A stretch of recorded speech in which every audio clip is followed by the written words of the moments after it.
Good morning, YouTubers. It's Wednesday the 29th of April 2015 and I've just been weeding the beetroot, so whilst I've got the net off, I thought I'd give you a look of it.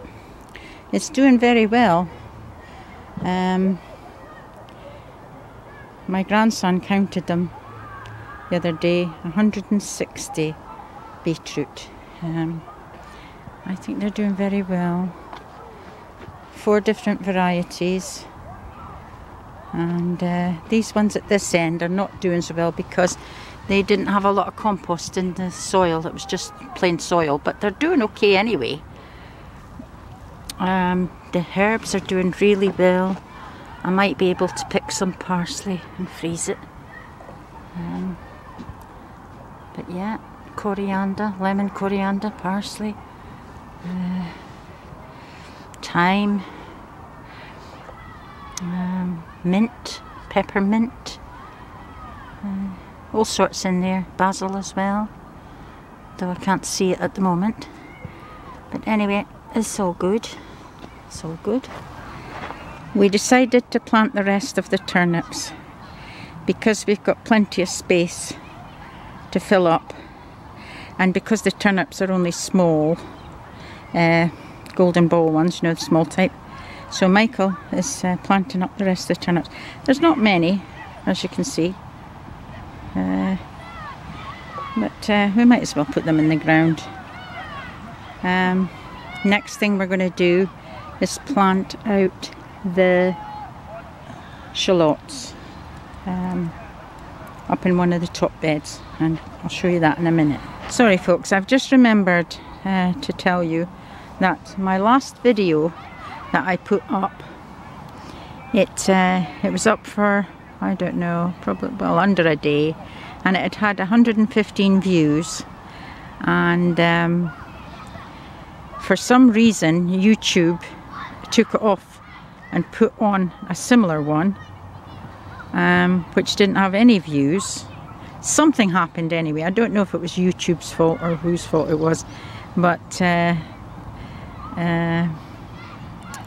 a similar, you know, the same video went up but didn't have any views on it. So if I haven't replied to your comments, it's because of this, and I hope you'll forgive me. But hopefully it won't happen again. It's the first bit of trouble I've had with YouTube. They've been okay up until now. Anyway, sorry about that. I also wanted to say about the frost damage that we had. Frost wasn't forecast at all, so we had a little bit of damage on the potatoes, but they will recover. We had some damage on the strawberries, but because they're ever bearing, I won't miss a few strawberries off of them, because the other ones, the ones that I put the straw in, I don't know if you can see it from here, and they're fine, and it only affected the ever bearing ones. The other damage we had was to a few marigolds, but I'm not bothered about them because I can always plant more. So it wasn't a real big disaster. You know, these things happen. You have your successes and you have your failures, and you just dust yourself off and get on with it. And it hasn't bothered me in the least. So I just thought I would let you know about that. And the next clip will be of Michael planting the shallots. I'll see you then. Sorry folks, it's really windy, but I've got a towel around the camera, so hopefully you can hear me. We've just finished planting out the Matador F1 shallots. You've got 2 rows of them. And I've still got the Zabroon shallots, probably 2 rows of those, but they're a little bit smaller, so I'm going to leave them until they grow a little bit more before I put them in. But they'll go right next to these shallots. And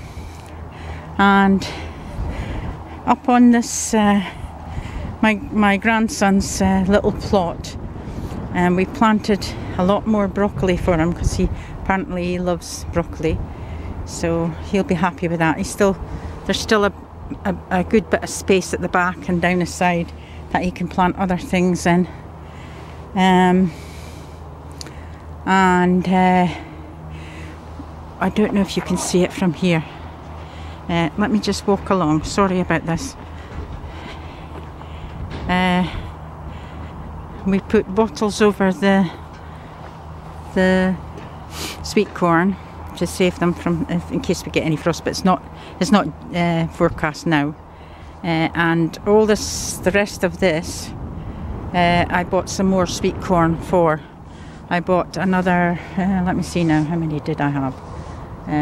About 21 or 22 sweet corn for in here. Now that variety is Swift, and the variety I've bought is something called Lark. So I've not grown that before, so I thought I would give that a go. So that's all for now. There we are, YouTubers. We've planted a row of Monstew and a row of her screen shaft again at the back. There's about a 4-week interval, so we'll have a succession of peas. I did have trouble with the pea and bean weevil. As you can see, they've had a munch on my leaf, the peas leaves. I don't know if you can see that. But I put an organic spray on it, and I can't see any left there. So, I mean, I know they wouldn't have done damage to the pea pod, because that's the pea moth that does the damage to the pea pod. And before they start to flower, well, you know, as they're starting to flower, I'll take care of that. But and don't know if you can see it, but we put bottles all over the sweet corn, so all the sweet corn's fine. It's not a problem. There's definitely no more frost forecast. I don't know if I trust them or not, but I think if it's going to be really sunny, I will take the bottles off, because I don't want them to sweat in there, you know. But one of the subscribers, Anthony of Wiltshire Garden, the Wiltshire Gardener, he told me that if I split the bottles down the side and put them round the cobs and punch air holes in it, that will prevent the rats from eating the cobs. And so that's what I'm going to do, because I think that's a really good idea. So I'll get back to you in a minute. Brian about to cut a net ready for the rest of the turnips. We only put nets over them because of the foxes, not because of any other reason, because they don't really need nets, but the foxes would just well, you know, there will be young foxes about, and they'll just play all over the plot if we don't put nets on it. Adults as well.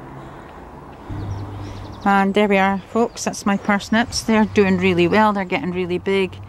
And in there we have some of the small carrots. Atlas is their name. They're little, tiny little bowls of carrots. So I thought that would be nice in a salad. And then a couple of rows of just your normal everyday carrots. A bit sparse on this side, but looks great on that side. So that's all the carrots we need. And carrots, and oh, these are the little bulbous ones as well up that side. My carrots are quite cheap, so we're not going to grow a whole heap of carrots. So there we are. Well, YouTubers, I just wanted to show you my wintering onions. We did eventually get rain last night, after weeks of having no rain, and they're really swelling up. As you can see, they're beginning to bulb up quite nicely. So I think we're in for a good harvest of those. What do you think, Brian? Yep, certainly looks like it.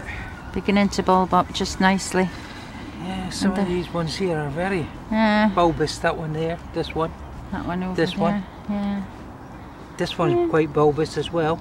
Yeah, the ones on the end are pretty, because they get a lot of water because it runs down the side, doesn't it? Yeah. So the garlic is looking okay, but it's a bit yellow, so we need to treat it with the Epsom salts again. So we're going to do that today as well. It's a bit overcast today, and we are due for more rain. It's okay at the moment, but it's a bit overcast up there. We are due for more rain, so I think we probably will get more rain. But the good thing about it is we don't have to water today because it rained this morning, so I'm really pleased about that. As you can see, These spring onions are fairly standing up now. yeah, spring onions are doing well. I'm doing well. Ryan pointing out the spring onions. Where are we? There we are. They're beginning to stand up. They weren't doing very well in the polytunnel, but they seem to be doing an awful lot better out here. Bit sparse at that end, but Yeah, it's a different type of onion. yeah. And the garlic.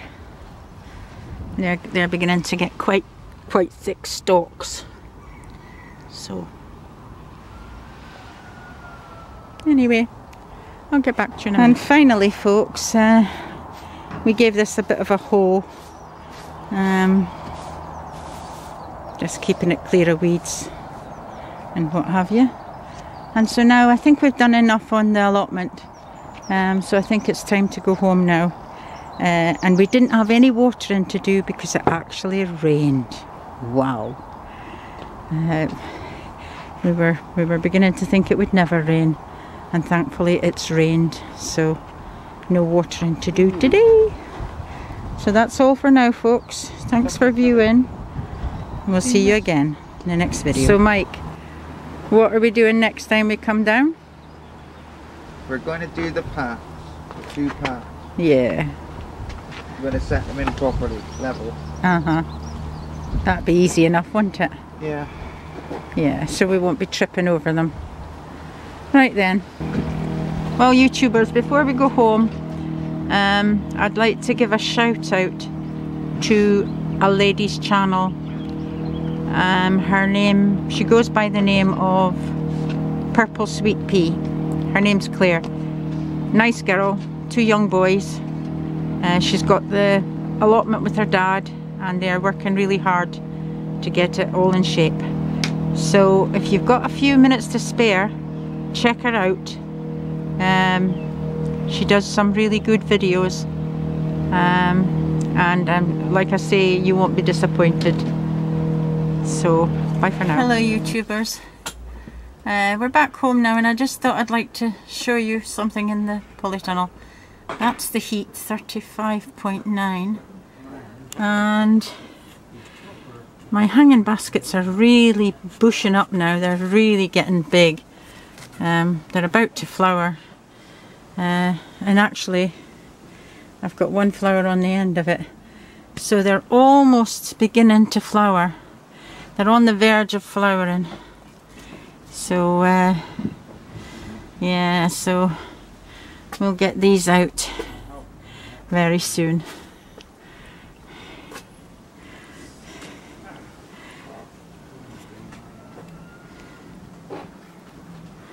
Okay, just thought I'd give you a quick update.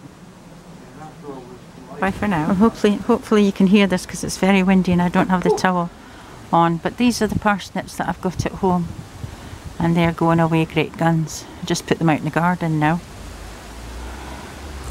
And I've got a tub here. Sorry for the shadows. I've got a tub here that's just absolutely full of Sweet Williams and giant pansies. Let me just... Sorry, the sun's in my back. Yeah, pansies galore. Sweet Williams galore.